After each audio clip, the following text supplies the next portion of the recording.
this one. That was excellent. Damn it. Is that on video? No. I'm just trying to help you keep control of your girlish figure, Darren. My girlish figure? Yeah. Yeah, my girlish figure is going away. It's bulking season. That's what every guy says. Trying to get fat. All right, you guys. How's it going? I am Kersten. This is Jaren. And we are going to eat some ribs. And the reason we're doing this is because I think there's a lot of different ways you can approach something like this. For instance, Jaren already mentioned he likes to just go at it and tear it all apart.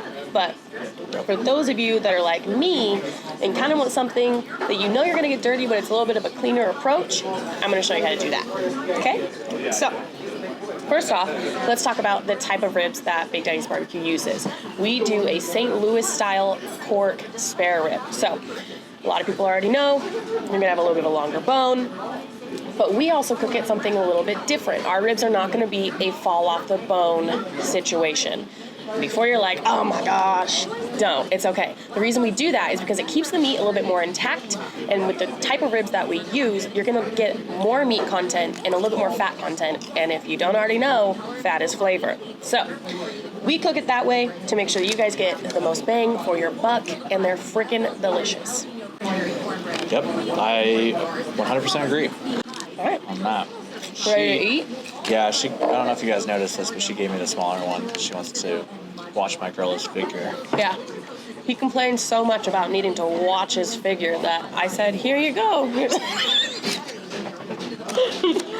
He only complains a little bit. Only a little bit. I'm just looking out for him. Yeah. I don't care.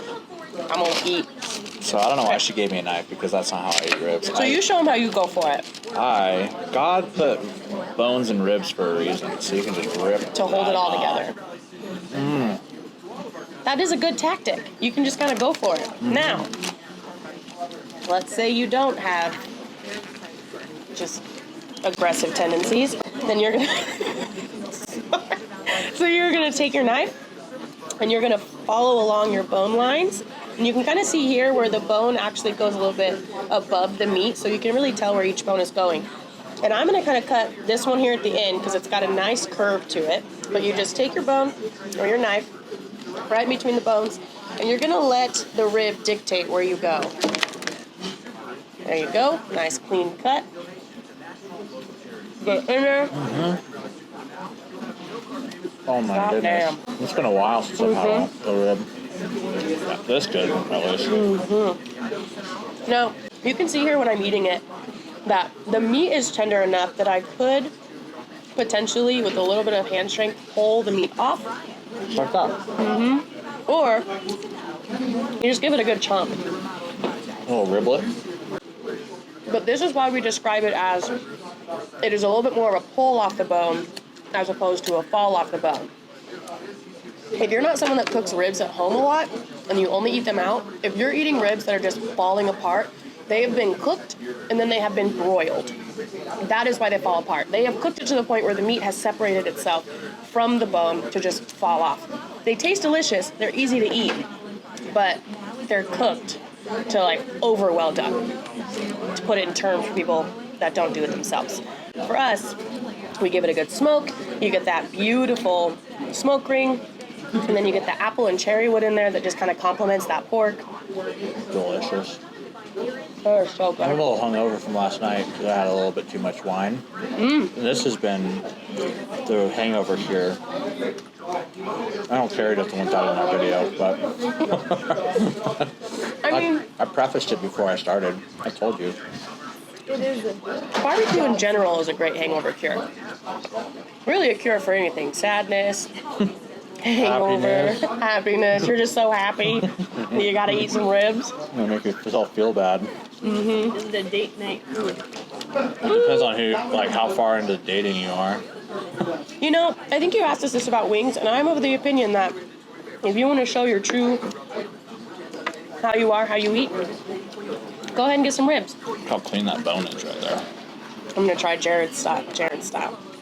Just rip that bad boy apart. Well, I'm weak, so I got a clean bone too. All my meat's on the other bone. But really, guys, it doesn't matter how you eat them, as long as you just go for it and enjoy the process. if you're thinking of doing ribs for your wedding and you're like, I don't know, it's too messy, who cares? Just go for it. You're locked in at that point. Exactly. You're already there. You should get like a bridal bib. Right? That would be awesome. Like a Joe's Crab Shack situation.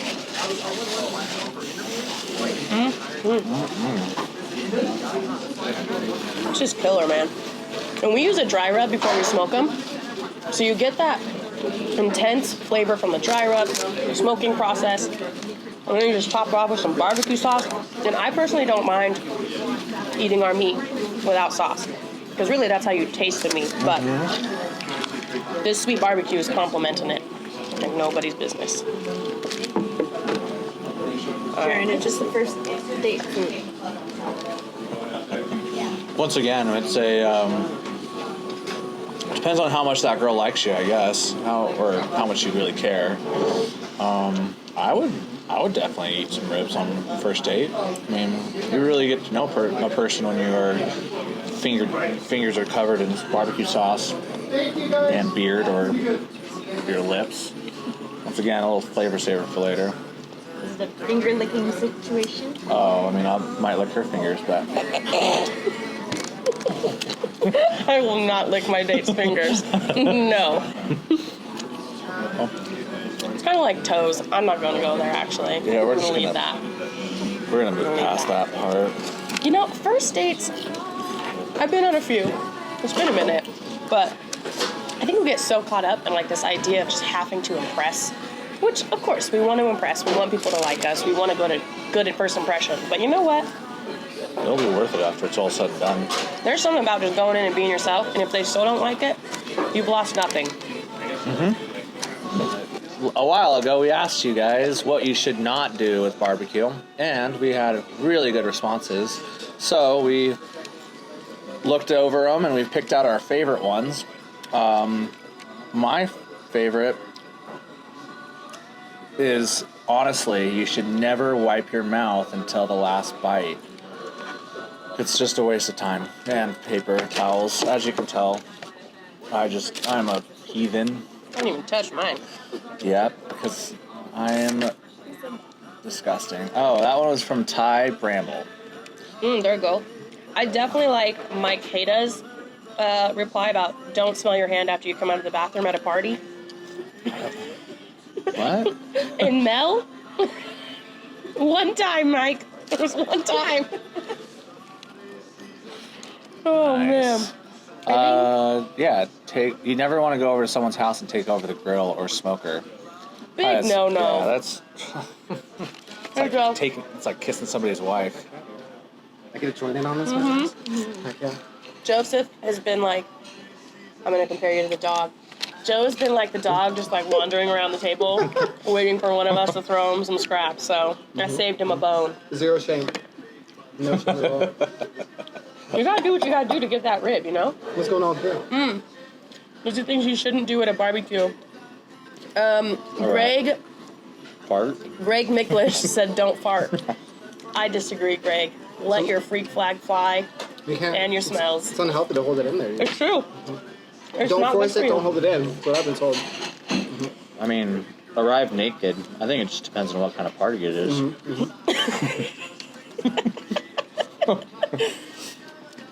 No one gets invited to a Traeger. Got like a, What's with the I think that's like a play. comma L period. Nikki. I think it's probably like a rager. But Yeah, maybe every now they and said then. Traeger. I'm sorry, Every now Nikki, and then it's what I'll going do over my head. I'll go to the pumpkin pie and I'll cut like a triangle out of the direct center of the middle of the pie. Of course Just you so do, that way Joe. nobody can get like an even slice. That's really funny.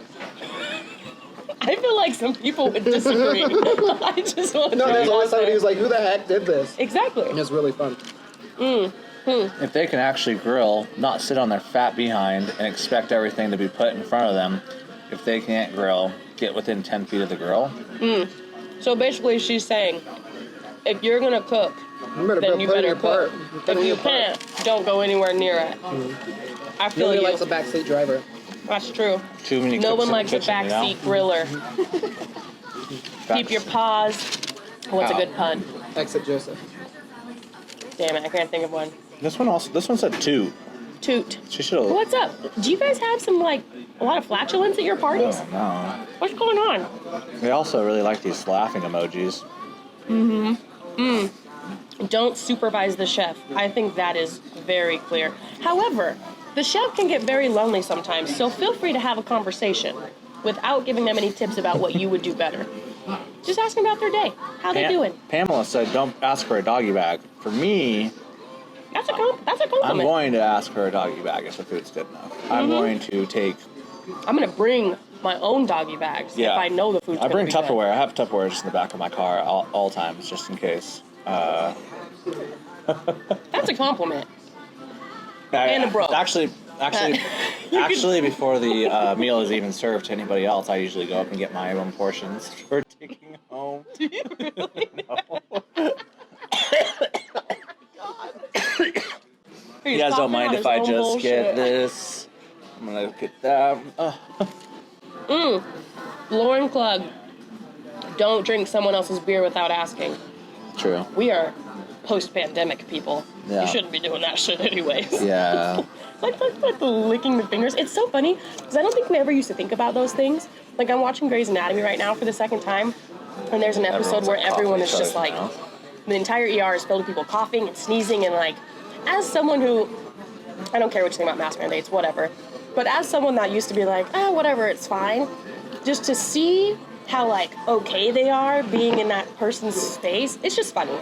You can cut this. I just think it's funny the way that our perception of sickness has changed so much because of the pandemic, and remember an Elf when not always for the worse. Remember an Elf when Buddy goes into the New York subway and is pulling gum off of the handle? Oh no. Just Gross. First of all, stale gum in general. Oh no. Okay, so there's people that like share gum. that's weird. That's gross. Yeah, I'm done. You don't know I'm done what with someone's this. You want personal this? hygiene is. Outside of getting sick, you don't know what's in their teeth. Do they floss regularly? Do they brush more than once a day? You don't know. Gingivitis is contagious. So remember that next time you're popping someone's gum in your mouth. You also never want to show up to a barbecue empty-handed. True. Yeah, bring your. You better part. have beer or a side dish. Here you go. Yeah, go work, Jaren. I'm gonna eat these ribs. What do you like to bring for barbecue? I'm typically the person that brings a veggie tray. I know, sue me. Or a fruit tray. Or if it's Christmas, I make a strawberry pretzel salad. That goes off. Kills it every time. So, but I'm typically the girl that's like, I know no one else is bringing veggies. I'm bringing that veggie tray. Because it's delicious and it's good for you. You gotta model the behavior you want others to follow. Eat your veggies. Especially Max. Especially Max, my son. Yeah. He just likes the ranch, though, so I don't know if it's necessarily working. He just dips. On Thanksgiving, we had a veggie tray out, and he just kept going up and, like, dipping his fingers in ranch and then running away and coming back. And I was eventually like, Max, stop contaminating the ranch.